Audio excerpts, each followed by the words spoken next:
Welcome to Abrar political world YouTube channel. एक मैं बिल्कुल नए लेक्चर की सीरीज शुरू कर रहा हूँ। जैसे फैक्ट्स है, उसके ऊपर आप देखेंगे बहुत तेज़ी से वीडियो लेक्चर मेरे लोड होते जाएंगे और इंशाल्लाह इस महीने के एंड तक 50 तो हो जाएंगे, जो कि सब्जेक्ट तकरीबन कंप्लीट हो जाएगा।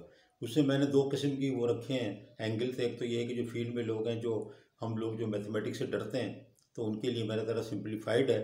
और एक ऐसे भी लेक्चर उसके अंदर हैं जो कि अंदर मैथमेटिक्स है, लेकिन वही मैंने बहुत सिंप्लीफाई कर करके उनको पेश किया है। इसी तरह मैंने ट्रांजिएंट स्टेबिलिटी में भी मैथ और वेक्टर और कैलकुलेशन और ग्राफ और कर्व्स का इस्तेमाल किया है, लेकिन वही बहुत ही सिंपल वे में किया है। तो डरने की बात नहीं है, लेकिन अगर जो लोग एमएस कर रहे हैं उनके लिए बड़ा ज़रूरी है। हार्मोनिक्स जो है ना, ये देखें बिल्कुल ऐसा बज़वर्ड है। आप हर वक्त किसी को कुछ पता ना हो, कुछ ना हो, वो आपसे ये सवाल कर देगा कि सर वो हार्मोनिक्स क्या होते हैं, बस इतनी सी बात कर देगा। हालांकि नेट मौजूद है, सब मौजूद है, हार्मोनिक टाइप करो तो कुछ ना कुछ तो जवाब आ जाएगा ना। लेकिन यार सॉरी टू से, आजकल लोगों को आदत है कि जो चीज़ है ना वो सर से पूछ लो, और वो एक किस्म के फिर हंसते भी हैं कि सर को नहीं पता, और ख़ुद को नहीं पता वो कोई बात नहीं। मैं क्लासरूम की बात कर रहा हूँ। आजकल के टीचर के लिए बड़ी मुश्किलात हैं। हम जब पढ़ते थे गलत सलत पढ़ा के चला गया, हमें पता ही कुछ नहीं, ना किताब पाकिस्तान में मिलती थी, नेटवर्क का तो बात ही नहीं थी, 20 साल पहले भी नहीं थी। तो वो जो भी गलत सलत पढ़ाया वो गया। अब जो है ये मुश्किल है, लेकिन अब ये प्रॉब्लम है कि उसको एक बटन दबा के हारमोनिक को चेक नहीं करना है, और कोई मुश्किल चीज़ें पूछे कि सर इसकी मुश्किल चीज़ें बताएं, तो वो नहीं, बल्कि हारमोनिक्स क्या है।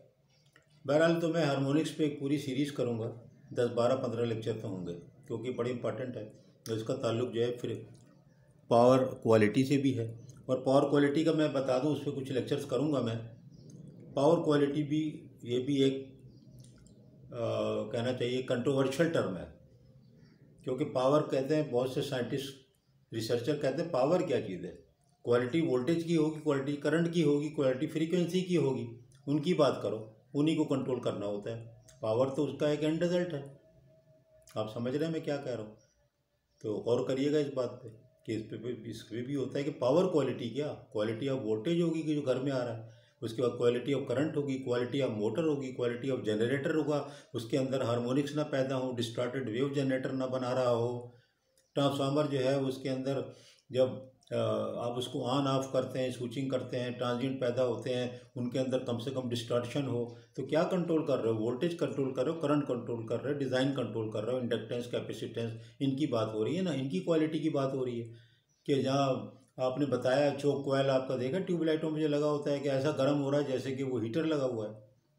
क्वालिटी तो क्वालिटी ऑफ मटेरियल होती है, quality of voltage, current and frequency होती है। क्वालिटी ऑफ पावर जो है ना, इसके ऊपर बहुत से लोगों के ऑब्जेक्शन है। बहरहाल इस्तेमाल हो रहा है, आपको जवाब करें तो लड़ने की ज़रूरत नहीं है, लेकिन रिसर्च के लिए ज़रूरी है कि ये बात आपको पता हो।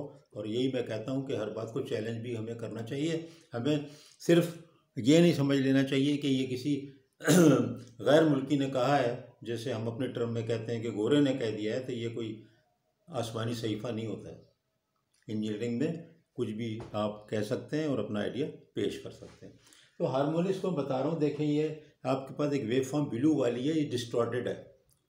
यानी डिस्टॉर्टेड हम उस हर चीज़ को कहते हैं आमतौर पे पावर में, जो कोई साइनोसॉइडल वेव फॉर्म पे पूरा ना उतरे। साइनोसॉइडल वेव फॉर्म जो है वो दो किस्म की है, साइन वेव और कॉस वेव। अगर आप ज़ीरो से शुरू करते हैं यहाँ से, तो ये साइन वेव कहलाती है। और अगर आप इसको यहाँ 90 से शुरू करके इस जगह से कोई वेव बना देंगे, यहाँ से इसको यहाँ शिफ्ट करके वेव को यहाँ से शुरू कर लेंगे ऊपर से, और फिर ऊपर से यहाँ नीचे ले आएंगे, और फिर ये ऐसा करके यहाँ ले जाएंगे, इसको कहेंगे कॉस वेव। तो असल में साइन और कॉस कुछ भी नहीं है। आप देखते हैं जब साइन और कॉस के वैल्यू निकालते हैं, तो साइन 90 प्लस थीटा क्या हो गया, कॉस थीटा।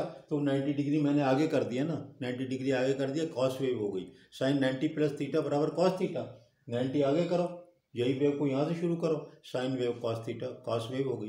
कितना आसान तरीके से मैं बता रहा हूँ। मैं आपको बिल्कुल ट्रिग्नोमेट्री से और कैलकुलस से डराऊंगा नहीं, बिल्कुल आसान तरीके से, क्योंकि ज़ाहिर स्कूल में मैथ पढ़ाता हूँ, कैनेडियन स्कूल के किताबें, तो वहाँ पर बच्चों को बहुत आसान तरीके से बताते हैं। तो इंटर की किताबें, ए लेवल तक की किताबें, जो कैनेडियन करिकुलम की बात कर रहा हूँ, तो उसको पढ़ाने के बाद मुझे पता लग गया यार कैसे बहुत आसानी से बच्चों को बताओ, डराओ नहीं।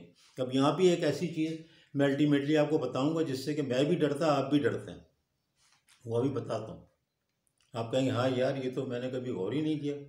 अच्छा, बहरहाल ये जो ब्लू वेव फॉर्म जो है ये डिस्टॉर्टेड वेव है, और ये जो लाल मैंने बनाई है ये कह लो कि फंडामेंटल है। इतनी अच्छी तो नहीं बनी, लेकिन बहरहाल माफ़ करिए। तो ये जो है ये फंडामेंटल है। तो थ्योरी इसके बिहाइंड में क्या है, आपने जैसे वो पढ़ा है अनबैलेंस्ड सिस्टम, जिसमें कि करंट और वोल्टेज अनबैलेंस हो जाते हैं, फॉल्ट पे पढ़ा है।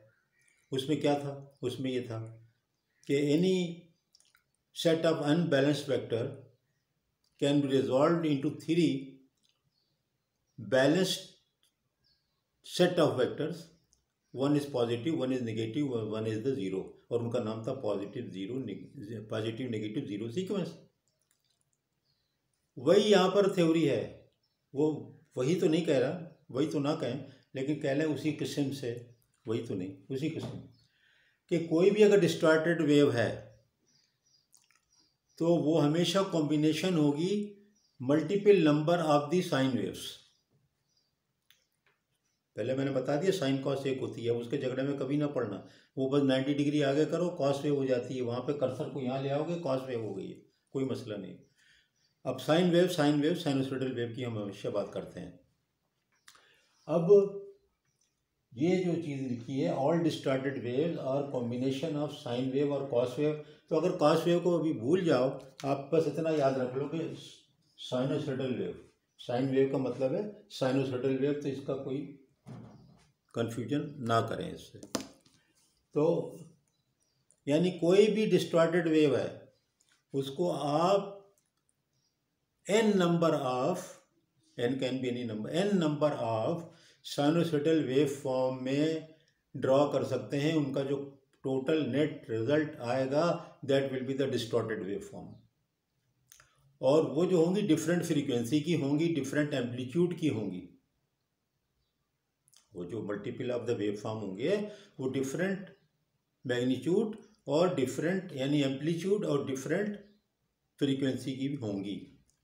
वो जो डिफरेंट फ्रीक्वेंसी होंगी, फंडामेंटल की फ्रीक्वेंसी 50 है, तो वो इनका वो फ्रीक्वेंसी के मल्टीपल में होंगी, यानी 50 की जगह 100, एक से ज़रब करो तो 50 ही रहा ना, उसको कहते हैं फंडामेंटल, या इसको फर्स्ट हार्मोनिक भी कहते हैं। आपने कुछ नहीं सुना होगा, ये इसको कहेंगे फर्स्ट हार्मोनिक। आप समझेंगे कि इसको नहीं कहीं लिखा देख लें तो कन्फ्यूजन ना हो जाए, कोई आपसे पूछ ले यार ये बता अच्छा what is the first harmonic, तो आप कहें सर फर्स्ट हार्मोनिक तो सुना ही नहीं।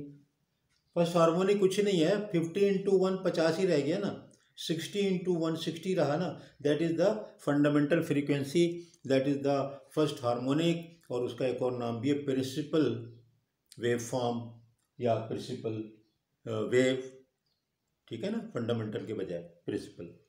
तो ये फर्स्ट हार्मोनिक का मैंने टर्मिनोलॉजी बता दी, कभी वास्ता पड़ेगा। अब बाकी जो उसके कॉम्बिनेशन में मैंने बताया ना कि वो एक मल्टीपल होंगे, सारा मिला के करेंगे तो एक वेव फॉर्म आएगी, वो साइनोसॉइडल होगी। तो वो एक तो फंडामेंटल ये होगी। अब देखो ना, ये टुकड़ा है, कोई ऐसी वेव फॉर्म होनी चाहिए जो यहाँ पर इसको कम कर दे, यहाँ पर ये टुकड़ा बाहर निकल रहा है तो ये कोई ऐसी वेव फॉर्म हो जो कि इसको बाहर निकाल दे, यहाँ पर भी बाहर निकल जाए, यानी उनके सबका जो कम्बिनेशन हो वेव फॉर्म्स का, जब ऊपर नीचे बनाई जाए या वेक्टर सम लिया जाए या बनाई जाए ऊपर नीचे, तो जब उनको सम अप करें तो वो आपका ब्लू कर्व आ जाए। तो दूसरी एक वेव फॉर्म अगर कहें कि हम होगी सेकंड हार्मोनिक, तो क्या होगा, 2 से ज़रब कर दो 50 को, वो होगी 100 साइकिल की। 3 से ज़रब कर दिया, क्या हो गई, थर्ड हार्मोनिक। 4 से फोर्थ हार्मोनिक, 5 से 6 7 8 9 10 11 22 25 कुछ भी हो सकती हैं। ठीक हो गया। तो ये चीज़ आपको याद रखें हार्मोनिक्स एनालिसिस के सिलसिले में कि कुछ भी नहीं है, any distorted wave form can be resolved into multiple n number of sinusoidal waveform and their net combination or net result will be that distorted waveform। तो वो जितनी भी वेव फॉर्म होंगी सब साइनोसॉइडल होंगी, उनकी फ्रीक्वेंसी अलग होगा, उनका मैग्नीट्यूड अलग होगा। अब इस ये जो इंट्रोडक्टरी है ना, इसके अंदर मैं आपको ये बता रहा हूँ कि जो सबसे हम लोग को ख़राब लगती है, मुझको भी यार, मैंने नहीं पढ़ता हूँ उसको, आपको भी, उसका नाम है फोरियर सीरीज़। क्या, फोरियर सीरीज, आपने नाम सुना होगा फोरियर, पहले मैं लिख देता तो बहुत से लोग कहते हैं कि यार क्या मुसीबत है, फोरियर सीरीज। अब ये जो फोरियर साहब थे ना, उन्होंने ये थ्योरी निकाली रिसर्च करके मैथमेटिकल बेस, इसलिए इसका नाम है फोरियर सीरीज़।